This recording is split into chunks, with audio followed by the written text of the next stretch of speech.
Now that we've got the business out of the way, we can get down to the real nuts and bolts of this. We've got Don Jeffries back, the great Don Jeffries, as we say, to talk about his new book, The Great Plandemic. Oh, my goodness. Without further ado, Don Jeffries. Hey, Don. Good to see you. How are you? Great to see you, Charlie. Thanks for having me. Well, we'll be seeing each other in New York City. Hopefully, a lot of people can show up for that. I've never been to New York City for 9/11. That ought to be interesting, No, huh? me neither. Yeah, me neither. Yeah, well, you've done it. You've done it with this book. And this is the book. I'll tell you, there's a lot of people out there that listen to shows like this and shows like yours, and we have an idea of what's going on. We might not have every last detail figured out, but we have a general idea of what's going on. But there are still a lot of people out there that don't. They don't know anything. They don't know what they don't know. It's not even so much their fault. They've got bad information coming from the media. They've got the pharmaceutical industry scaring them constantly with commercials or sponsored by programs that tell them that they're all going to die. And so they don't have access to really good information. So there's part of me that can't even really blame them. They're working off bad source material.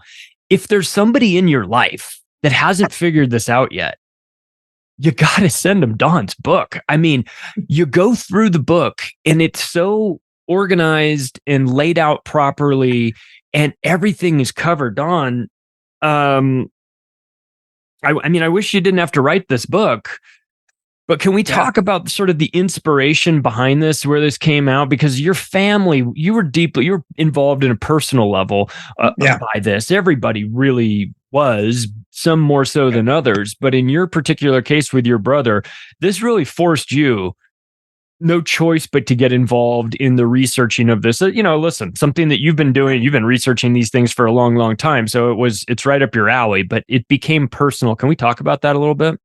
Sure. I started I started writing this book. Not long really after, because I was shocked, like we all were, that something like this could happen. I mean, when the entire world was shut down, really in a couple of days. I mean, the entire world, without a single soldier being needed, without a single cop, without a shot being fired. The world just rolled over and played dead. I mean, it's unprecedented. It never happened, obviously, in the history of the world. There wasn't a single dissenting nation, a single dissenting leader.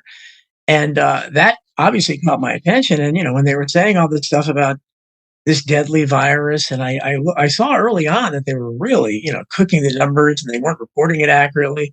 And I had John Rappaport, who did great work on my show early on, and he was a skeptic right away. Sherry Tenpenny, who wrote the foreword to this, was a skeptic right away. So I wasn't alone, but I obviously knew they were lying, but I didn't know what the end game was. So I started writing the early part of the book and documenting the crazy stuff, and I think that's what differentiates this book from the others that have, like my friend Naomi Wolf wrote a fine book, The Bodies of Others. Alex Berenson wrote a series of books, did a good job. Peter McCullough, and of course Robert F. Kennedy Jr. His book on Fauci is great, but all of them, I think, seem to accept the fact that there was a deadly virus, and then they analyze the reaction to it. So I'm the only one that I know of that started at point A. And that's why I go right back to the beginning. What was going on in China? No, people weren't dropping dead in the street. There wasn't a crazy woman running around spitting on doorknobs, irrationally trying to spread it. They weren't nailing people shut inside their houses. All these stories we heard. Then in Italy, we know, they weren't. And they told us in both cases, China, they eventually said, well, I have the Chinese source in there that actually we included cases of flu and pneumonia in these COVID cases, which is what we were saying. Same thing in Italy. They sent out the fake photo of the rows of coffins, which researchers soon learned was from 10 years before in another part of the world. So it was a complete lie to try to instill fear in the public. There weren't thousands of people that died there. As the Italian media would eventually say, oh no, 99% of these people died from something else. So, and then when it got to New York, especially in New York, epicenter of the pandemic, when I had people like Jason Goodman and later Citizen Richard, who filmed the empty hospitals, who tried to talk to the EMT personnel who were kind of laughing and smiling and when they mentioned COVID, and saw how empty the things were, and I thought something really weird has gone there. And I talked to people that filmed the so-called refrigerated trucks that were all in the off position, so there weren't any bodies in those Thanks trucks. for watching that clip. If you want to hear the entire episode in audio format, just go wherever podcasts are served, search for Macroaggressions, subscribe to the show, and please rate it when you get a chance. Thanks, everybody.